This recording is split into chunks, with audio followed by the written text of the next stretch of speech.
বন্ধুরা, আপনারা দেখেছেন আমরা জল নিয়ে এসেই পড়েছি। তারপরের পর্ব এখন নিয়ে আসলাম। জল আনার পর এই দেখেন মায়ের সামনে আলপনা দেয়া হচ্ছে, আবার এদিকে মায়ের পূজার ভোগও রেডি করা হচ্ছে। আমরা সবাই হাতে হাতে এক এক জায়গায় এক একজন কাজ করে নিচ্ছি। তারপর পুরোহিত মশাই বসে গেল পূজাতে, আর পূজা শুরু হয়ে গেছে। তো সবাই আমরাও বসে গেলাম পূজা দেখার জন্য। পূজা দেখতে তো খুবই ভালো লাগে, সবারই ভালো লাগে, ঠিক না? তো আমরা সবাই পূজার তাই বসে মার কাছে আরাধনা করছি, মা গো ভুল ত্রুটি হলে আমাদের ক্ষমা করবে, আমাদের পূজা গ্রহণ করবে তুমি। তারপর পুরোহিত মশাই আমাদের সবাইকে শান্তির জল দিয়ে দিচ্ছেন। তো শান্তির জল দিয়ে আমাদের সবাইকে শুদ্ধ করে দিলেন। তারপর পুরোহিত মশাই আবার পূজাতে বসে গেলেন। তো আমরা মার কাছে বসে সবাই আরাধনা করছি, আমাদের মঙ্গল করো, আমাদের দেশবাসীর মঙ্গল করো, সবাইকে ভালো রাখো, সুস্থতা রাখো মা, এটাই তোমার কাছে প্রার্থনা, তোমার সব সন্তানকে ভালো রাখো। তারপর আমরা তো অনেকে আবার মোবাইল প্রেমী যারা আছি, মোবাইলে তো ভিডিও করতে খুব ভালোবাসি, যেমন আমি 1 নম্বর ভিডিও করতে ভালোবাসি, তাই আপনাদের সামনে শেয়ার করছে। তাই আমার মতো আরও আছে।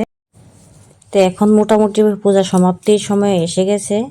এখন যজ্ঞ করবে, তারপর অঞ্জলি দিয়ে দেবে। তো পূজা প্রায় শেষের পথে।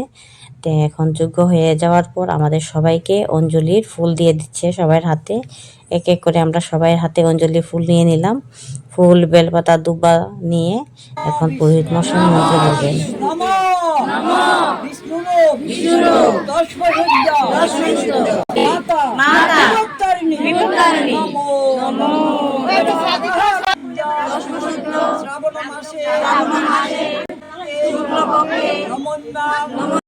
এই দেখেন আমরা 2বার অঞ্জলি নিয়ে নিলাম, এখন 3বার অঞ্জলি নিলে শেষ হয়ে যাবে অঞ্জলির পর্ব। তাই মায়ের পায়ে সমর্পণ করে দিলাম, মা গো সবার মঙ্গল করো, সবাইকে সুস্থ রাখো, সবাইকে ভালো রাখো মা, তুমি জগৎ জননী মা, তুমি সব জানো, তুমি সবার মঙ্গল করো মা। এই আরাধনা করলাম মার কাছে। তারপর এই দেখেন আমরা সবাই বলে দিচ্ছি জয় জয় মা বিপত্তারিণী মায়ের জয়। তারপর পুরোহিত মশাই আমাদেরকে যজ্ঞের টিকা লাগিয়ে দিচ্ছেন। সবাই এক এক করে আমরা যজ্ঞের টিকা মাথায় লাগিয়ে নিলাম। তারপর চলে এলাম আমরা পুরোহিতকে দক্ষিণা দেওয়ার জন্য, কিন্তু পুরোহিত মশাইকে দক্ষিণা দেওয়ারও একটা মন্ত্র আছে, তাই আমরা সবাই হাতে টাকা নিয়ে নিলাম। আর পুরোহিত মশাই আমাদের সেই মন্ত্র বলছে, মন্ত্র বলার পর আমরা সেই দক্ষিণা পুরোহিত মশাইয়ের হাতে তুলে দিলাম।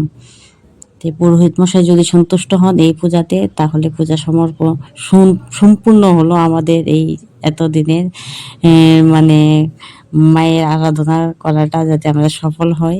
পুরোহিত মশাই খুশি হলেই নাকি পূজা সম্পূর্ণ হয়, এটা বলে সবাই। তারপর পূজা পুরোহিত মশাই করে নিয়েছেন। তারপর আমার বৌদি এখানে পাইচালি পরে নিচ্ছেন, বিপদনাশিনী পূজার পাইচালি। পাইচালি পড়ার পর তারপর আমরা যাব বাসানে। তাই আমরা সবাই এখন বসে পাইচালি শুনছি। বৌদি পাইচালি পড়ার কমপ্লিট হয়ে যাক, তারপর আমরা বাসানে যাব। আপনারা কিন্তু যাবেন না, দেখে যাবেন কিভাবে আমরা বাসান দিলাম। ভাসান বলতে পান তেল ভাসানো। তো এখন পাঁচালী পড়া সম্পূর্ণ। এখন আমরা চলে যাব পান তেল নিয়ে এই নদীর কাঠে। তে আপনারাও চলেন আমাদের সাথে নদীর কাঠে, দেখবেন আমরা কিভাবে পান তেল জলে ভাসাচ্ছি। কিন্তু আমরা একটা ছড়াতে ভাসিয়েছি, সেখানে জলের ধাক্কায় জলটা স্থির থাকে না, জলটা শুধু মানে ধাক্কায় যেতে থাকে। তার জন্য আমাদের তেলের ওটা দেখাতে পারলাম না সুন্দর করে, তাই যতটুকুই হোক খুব সুন্দর হয়েছে। তো চলেন আপনারা আমার সাথে। দেখেছেন আমরা কত মানুষ, আমরা সবাই এখন যাচ্ছি পান তেল নিয়ে নদীর ঘাটে।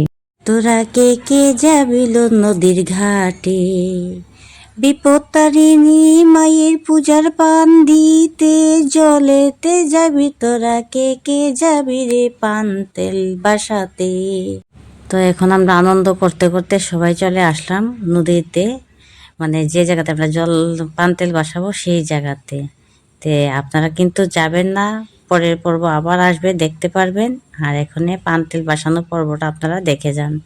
এই দেখেন সবাই আমরা নেমে পড়েছি। আর জল কিন্তু ধাক্কা আছে, জল কিন্তু স্থির নাই, ওর জলটা যেতে চাচ্ছে, মানে এক জায়গাতে থাকে না। এক জায়গাতে থাকলে যখন জল দিই না খুবই সুন্দর লাগতো, কিন্তু এক জায়গাতে জলটা থাকে না।